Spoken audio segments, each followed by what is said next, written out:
Argentina world cup അടിക്കാനായിട്ട് ഒരു butterfly എഫക്റ്റും കൂടെ കാരണമായിട്ടുണ്ടെന്ന് പറഞ്ഞാൽ നിങ്ങൾ വിശ്വസിക്കുമോ? അതിനു മുന്നേ എന്താണ് ബട്ടർഫ്ലൈ എഫക്റ്റ്? അതായത് ചെറിയ ചെറിയ നമ്മൾ ശ്രദ്ധിക്കാത്ത കാര്യങ്ങൾ ഭാവിയിൽ വലിയൊരു ചേഞ്ചിന് കാരണമാവുന്നു.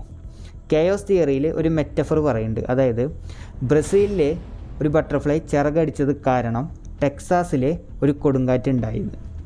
ഇനി ഇത് അർജൻറ്റീനൻ ടീമായിട്ട് നമുക്ക് എങ്ങനെ കണക്ട് ചെയ്യാൻ നോക്കാം. അതായത് 2020 പ്രീമിയർ ലീഗ് ആഴ്സണലിൻ്റെ ഗോൾ കീപ്പറായ ലെനോന് ഒരു നീ ഇഞ്ചുറി വരികയാണ്. അതുവരെ ബെഞ്ചിലിരുന്ന, അതായത് ഏകദേശം 10 കൊല്ലത്തോളം ബെഞ്ചിലായിട്ടും ബാക്കപ്പായിട്ടിരുന്ന ഒരു സബ്സ്റ്റിറ്റ്യൂഷൻ ഗോൾ കീപ്പർ വരികയാണ്, എമീലിയാനോ മാർട്ടിനസ്. നമ്മുടെ അർജൻറ്റീനൻ ഗോൾ കീപ്പറായ എമി മാർട്ടിനസ് കിട്ടിയ ഓപ്പർച്യൂണിറ്റി വളരെ സ്മാർട്ടായിട്ട് ഉപയോഗിച്ച് ആ കൊല്ലത്തെ FA കപ്പും കമ്മ്യൂണിറ്റി ഷീൽഡും ആഴ്സണലിന് മേടിച്ചു കൊടുക്കുകയുണ്ടായി. അതിൽ എമി മാർട്ടിനസിന് വലിയൊരു പങ്ക് തന്നെയുണ്ട്.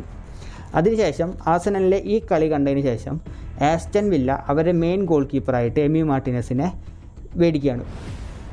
ആസ്റ്റൺ വില്ലയിലെ മികച്ച പെർഫോമൻസ് കാരണം അർജൻറ്റീനൻ ടീം എമി മാർട്ടിനസിനെ ശ്രദ്ധിക്കുകയും അർജൻറ്റീനയുടെ മെയിൻ ഗോൾ കീപ്പറായിട്ട് എമി മാർട്ടിനസിനെ സെലക്ട് ചെയ്തു. 2021 കോപ്പ അമേരിക്കയിൽ എമി മാർട്ടിനസ് സേവ് ചെയ്ത പെനാൽറ്റി ഷൂട്ടുകൾ കാരണം കൊണ്ട് മാത്രം അർജൻറ്റീന കോപ്പ അമേരിക്ക ജയിക്കുകയുണ്ടായി. മാത്രമല്ല 2022 ഖത്തർ വേൾഡ് കപ്പിൽ 123-ാമത്തെ മിനിറ്റിൽ ഫ്രാൻസ് ഒരു ഷുവർ ഷോട്ട് അടിക്കുകയുണ്ടായി. ഷുവർ ഗോളാവേണ്ട ഒരു സാധനം എമി മാർട്ടിനസ് തൻ്റെ കാലുകൊണ്ട് തടഞ്ഞിട്ടു. ഒരു പക്ഷേ ലെനോന് 2020 ഇഞ്ചുറി പറ്റിയിട്ടില്ലായിരുന്നുവെങ്കിൽ ഇന്ന് കാണുന്ന അർജൻറ്റീനയുടെ കഥയ്ക്ക് ഒരുപാട് മാറ്റങ്ങളുണ്ടായിരുന്നു.